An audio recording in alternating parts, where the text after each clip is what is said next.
John the Baptist comes to testify to the Word made flesh that came and lived among us. There was a man sent from God whose name was John. He came as a witness to testify to the light so that all might believe through him. He himself was not the light, but he came to testify to the light. The true light, which enlightens everyone, was coming into the world. He was in the world, and the world came into being through him, yet the world did not know him. He came to what was his own, and his own people did not accept him.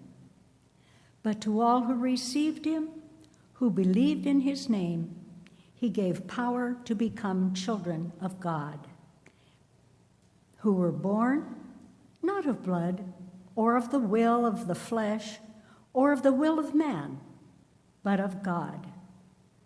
And the Word became flesh and lived among us, and we have seen his glory, the glory of a Father's only Son, full of grace and truth.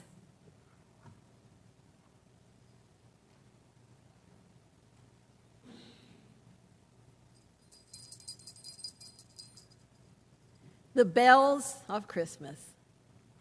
This season we have heard jingle bells, church bells, handbells, and the chimes and zimbalstern on the organ. Bells lift our spirits and help to bring joy to our souls, especially at this time of year. They always put us in the Christmas spirit. This morning, I want to share with you a story that was written by Wanda Jones called The Magic Christmas Bell.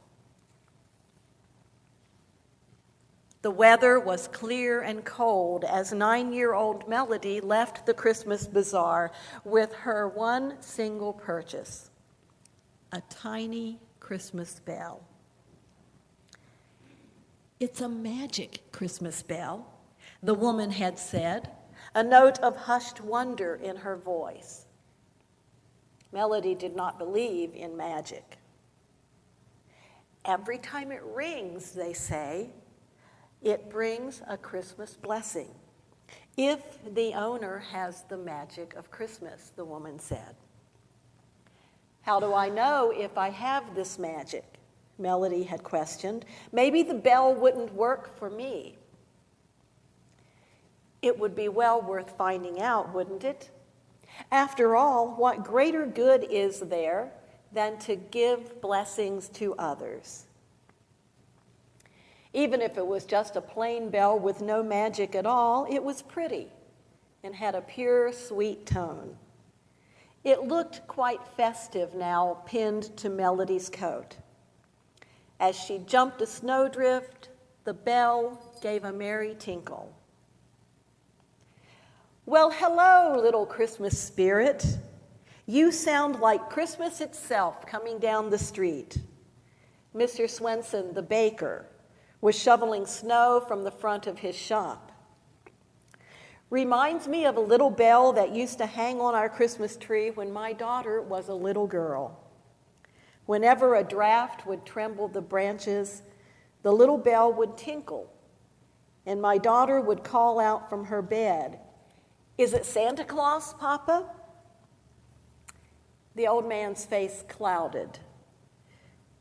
That was a very long time ago. My daughter and her family live far away now. I will not see them this Christmas. But here now, won't you come inside the shop? I baked some Christmas cookies this morning. Melody followed reluctantly, fearing that even a few minutes with this sad old man would only spoil her afternoon. They're almond cookies, my daughter's favorite, he went on as he put a plateful on the counter. I don't know what I was thinking. 6 dozen Christmas cookies on Christmas Eve, and the shop closed tomorrow. They will grow stale with only myself to eat them. Foolish old man. He wiped his eyes with the corner of his white apron. In the warm, steamy bakery, the two ate cookies, talked about Christmases past, and to Melody's surprise, were soon laughing merrily. Mr. Swenson's eyes grew bright, and Melody knew that he was no longer sad. As she rose to go, Mr. Swenson put several more cookies into the bag. His wrinkled face broke into a smile. Such a blessing you have brought me today, little Christmas spirit. I was feeling sad and lonely, but I shouldn't have. I have so many happy things to think about and little friends like you to visit me. Perhaps I'll even decorate a Christmas tree tonight with a little bell on it, he added with a wink. In spite of the cold, a warm feeling inside her persisted all the way down the block. Melody gave a little skip that set her Christmas bell to tinkling. Suddenly she heard deep sobs. A little boy was sitting in the snow, his sled overturned.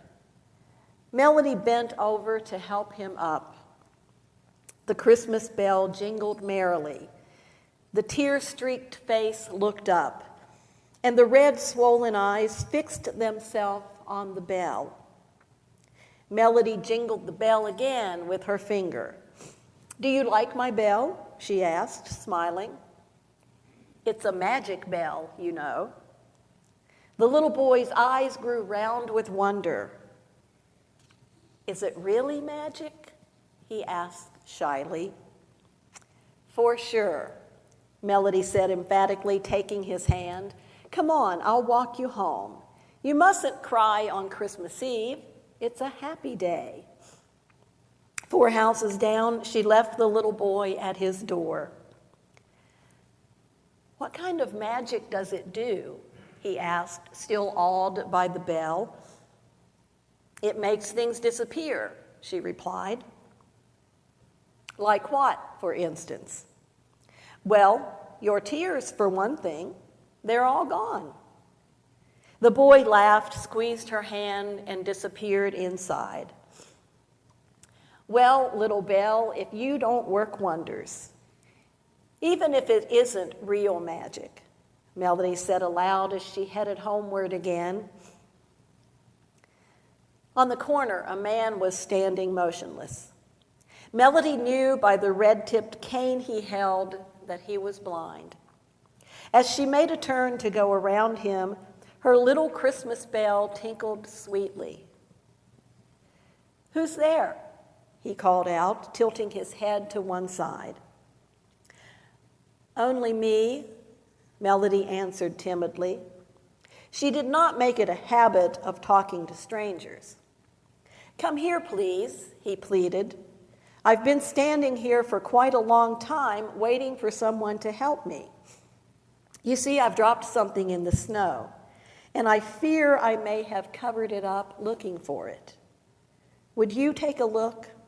It is a brooch, a very special brooch for my wife. I must find it."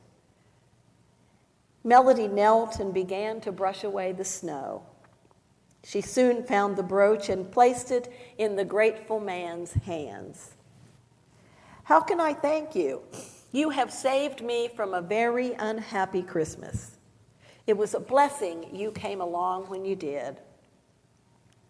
Another Christmas blessing, thought Melody.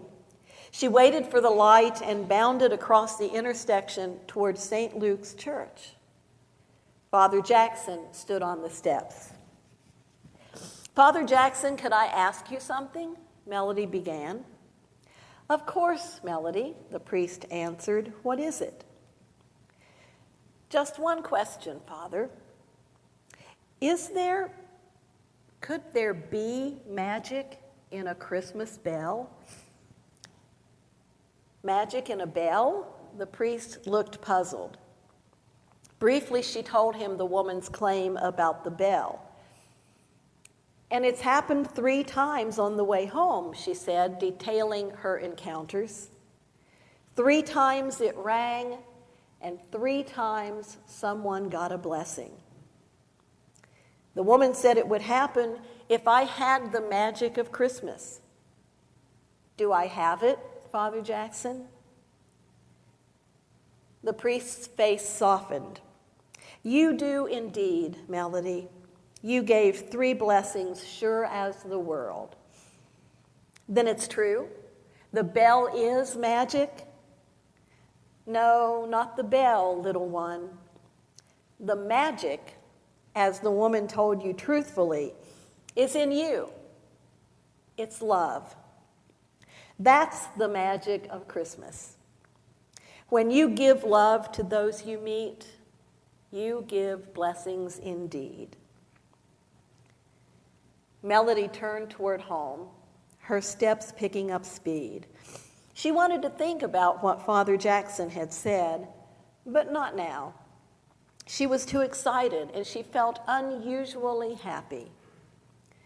She did not notice that the priest was still looking after her, or that the tension of a too busy Christmas was gone from his face. Neither did she hear his words that were swept away by the wind. Keep working that magic, little one, and you will discover the real blessing it brings, the happiness that comes to the heart of the one who gives love. That's the real magic of Christmas, love. But to all who received him, who believed in his name, he gave power to become children of God, said the evangelist. And in 1 John we read, see what love the Father has given us, that we may be called children of God. Love that calls us not just to words, but to actions.